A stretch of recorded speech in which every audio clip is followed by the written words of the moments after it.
Hi, this is Debbie from Project 39, and I want to show you these Halloween milk carton treat boxes that I made. I did get the idea from a video put out by Poodle's Papers. I'll link it below, but the measurements that she used were different than the ones I used. The ones I used, I altered it because I wanted to be able to use 12 by 12 paper pads, and I think their measurements was 6¼ inches or 7 inches, I don't remember. But I wanted to be able to use a 6-inch, so half of the paper pad.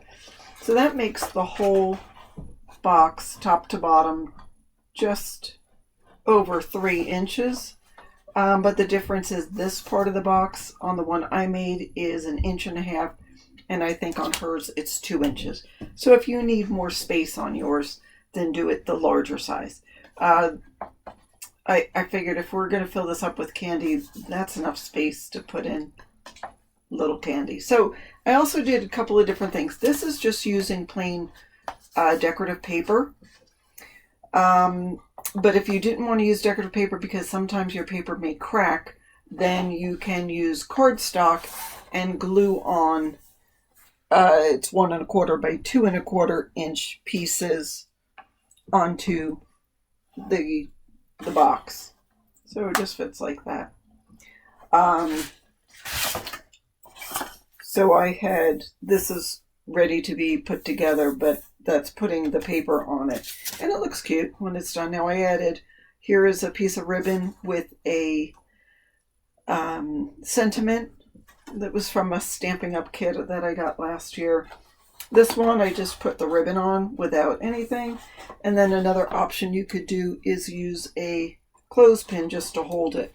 On these I did cut 2 holes in it. You know, I just used my hole punch and went in 1/2 inch on each side and tied it. This one is different kind of ribbon. It's curling ribbon, that's the word I was looking for, that I got at Dollar Tree, I think. No, this came from Joann's. But in any case, you could use either the ribbon, the curling ribbon, or a little clothespin to hold it open. If I were a kid, I probably would want the clothespin because you just pull it off and probably throw that away, and you get to the candy. Otherwise, you gotta find scissors or cut it apart. So anyhow, there we go. Now let me show you how to make these. You're going to start with, so this one I'm making, it's the same size for both, but I'm making it just out of plain cardstock, and I'm going to use gray just so it'll show up a little bit. So the size is 10½ by 6.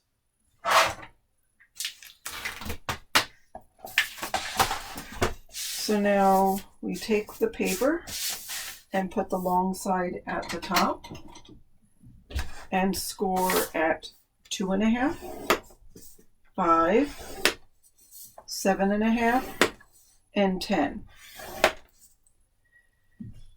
Now, if you're using decorative paper and there's an up and a down to it, you have to be careful how you turn it. I am taking this, like if the design goes up here, then you have to make sure you flip it over so the top is over here. Now I'm going to score on this side 2½, 4, and 5½. Now I'm going to turn it back over, and so I've got the shorter little seam here, and then there's the 1/2 inch there, and score it 1¼ and 6¼ and that's all the straight scoring we're going to do. Now, what you need to do for these is score on the diagonal, so this will fold for you. So I've come up with a hack on how to score on a diagonal. So if you're doing one, it's no big deal. If you're doing just one, you take a ruler, you put it from this mark to this corner, and you score. And then do it this way, and then turn it and do it that way and that way. But if you're doing a bunch at once, here's the hack. So here's the score mark. Let me come in a little bit so you can see.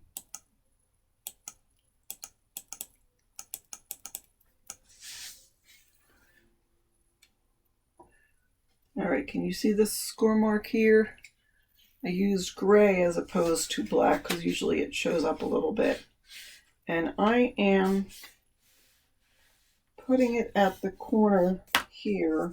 Actually, I'm going to move down a little bit and make sure that's lined up well. And then take a piece of chipboard. Let me pull this off. Oops, this not.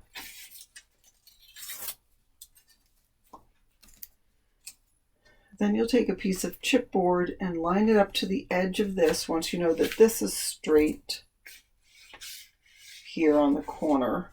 And we're probably going to adjust it so it doesn't have to be perfect right away. And I'm going to tape that down.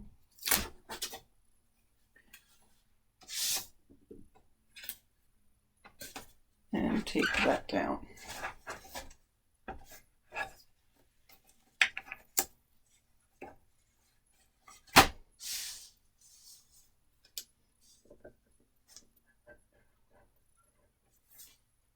And then, so I use this as opposed to one of the bone folders, the one that comes with this.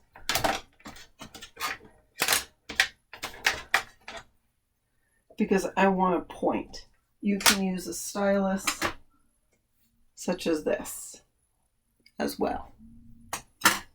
So I'm going to make sure that's lined up, and I'm going to put the point right at the bottom of where that line is and adjust it up and down. So move it this way so you know it's in a groove. And then score again. So now I know I need to do this one. So I'm going to adjust it till I feel that it's in a groove and then go down like that. Now, I don't mind that if I turn this over, this is going to come out and then, you know, the bump is going to be on the top and the bump here will be on the bottom. It doesn't bother me that much because I'm going to fold it. So again, come to where the point is, move this up or down, and go ahead and score. So come to the point, which is right there.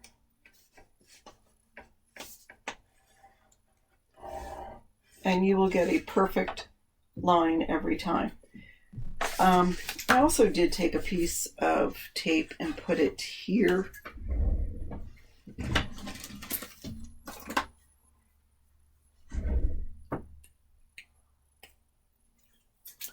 I'll show you what I mean.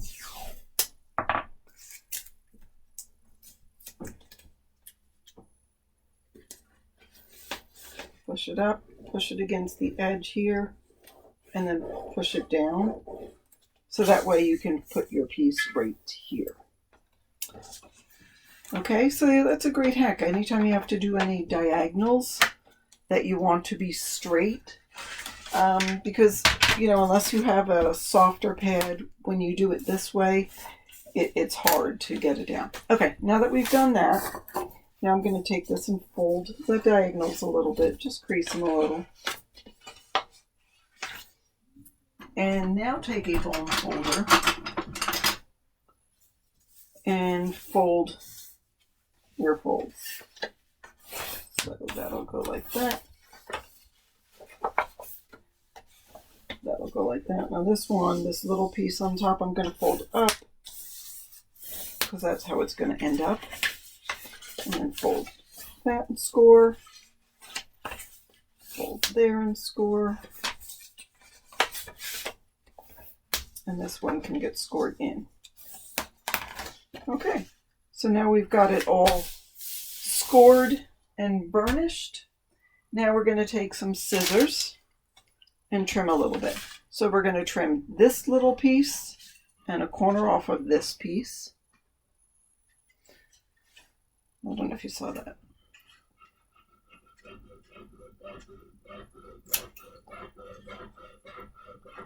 You can use an X-Acto. You could go back to your paper trimmer if that's easier for you. Now in this case, it does not really have to be perfect because this is the bottom of the box. And I'm pretty good using this bigger scissors.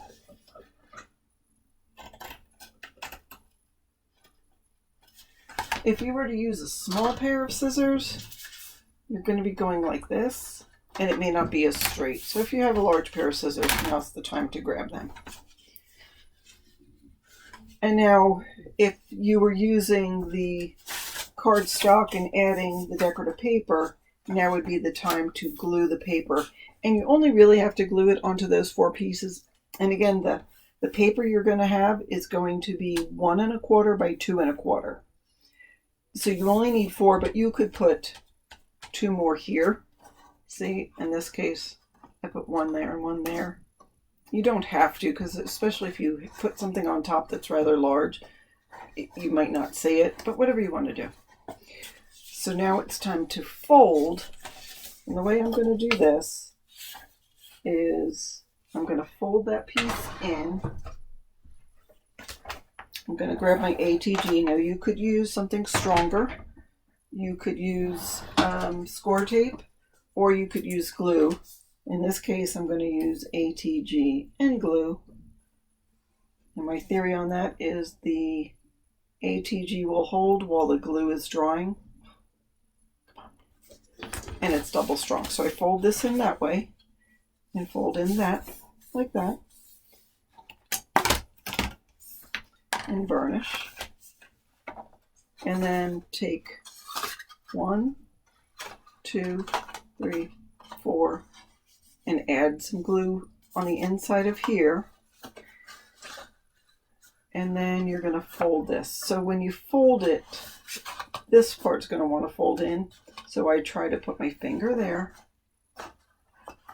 to start it, and it'll fold like that. So I put my finger right here to push it in, and it'll fold like that. Now if you wanted to use the ribbon,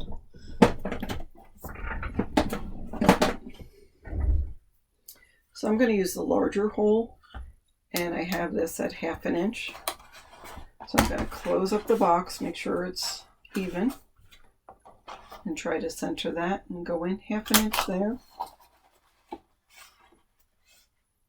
Go in 1/2 inch there. And so that's a great place to put your string. Okay, we're going to decorate this. So I'm just going to take a little bit of ATG and put it in the center. Take a little bit of art glitter glue, put it on each one. Try to get close to the edge, but not right on the edge, because when you push it down, it'll smush.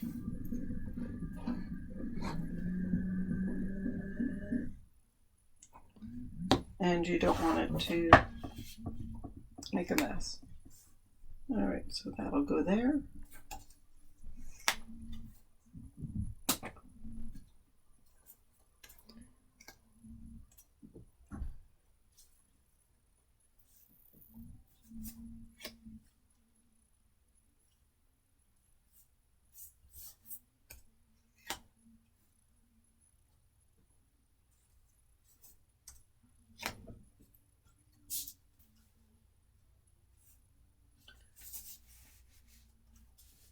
And just like that. So again, like I said, I decorated it. On this one, I put the 1 1/4 by 2 1/4 inch 6 pieces on it. I took some ribbon, put it through the hole, threaded it through a hole I had on this little label, and tied it. And this one, I just tied it and had a long enough loop on it so I could curl it. And then the other option, of course, is just to add a clothespin. This one I just colored with an alcohol marker real quick. You know, they just were these plain ones. But of course, if you were doing it for something different than Halloween, or if that matches with your design. So that's what we have. Quick, easy thing. great to fill up with treats. I also made these that it was from this cute paper pad that was, I think it was Pets Halloween, I don't know, but can put little doggy bones in there and hand that out to people who are trick-or-treating and bring their dogs. So that's what I have for you today. I hope you enjoyed it. Please go ahead and hit the like button. Don't forget to subscribe and hit the thumbs up. Thanks again.